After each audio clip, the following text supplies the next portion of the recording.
Une communauté, ça va être des personnes qui vont agir ensemble autour d'un centre d'intérêt commun, qui leur est propre, hein, et qui vont chercher à aller dans une direction qui est commune.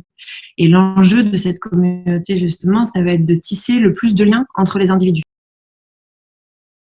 Je pense que la communauté, c'est un moyen d'être vraiment au plus proche du terrain, puisque c'est les personnes qui font partie de la communauté qui font remonter les besoins ou les circonstances. Donc, c'est un moyen vraiment de rester proche de ça.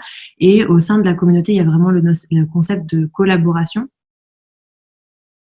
de rester le plus proche des enjeux grâce aux membres. Ça va de pair avec le fait de pouvoir résoudre ces problématiques grâce à l'intelligence collective.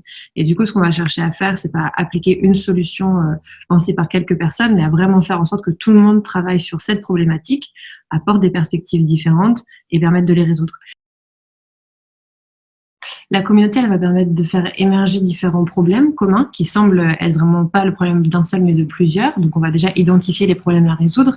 Et ensuite, là encore, le but du jeu, ça va être de mettre autour de la table différentes personnes avec différentes perspectives et à l'aide de méthodologies, donc vraiment de design thinking, d'intelligence collective, de faire émerger une solution qui colle au contexte. La force de tout ça, c'est que derrière, ce sera déployé par les membres parce qu'ils auront participé à la conception.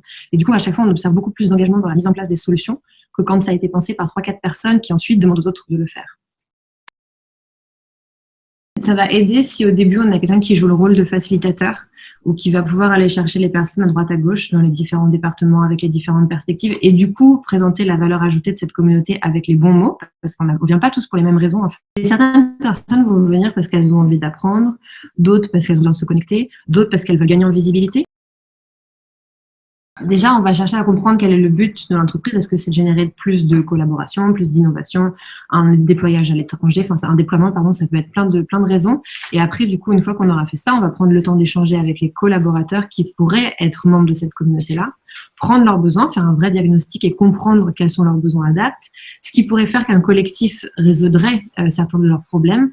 Et ensuite, on fait des ateliers de co-conception avec les membres et l'entreprise.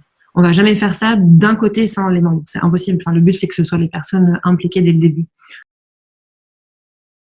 Et donc, nos 3 focus, ça va être d'avoir justement toujours nos programmes d'engagement citoyen, qui est vraiment notre fabrique de l'engagement, d'avoir un campus qui soit à destination des professionnels pour transmettre nos méthodes, que ce soit sur l'accompagnement de projets à impact ou le développement de communautés. Donc, vraiment transmettre. Notre but, c'est pas d'avoir juste nous les méthodes, mais qu'elles soient vraiment essaimées par des professionnels dans leur contexte.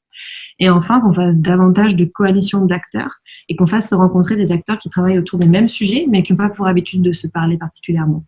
Donc, des institutions, des entreprises, des entrepreneurs sociaux, des associations, plein de types d'acteurs.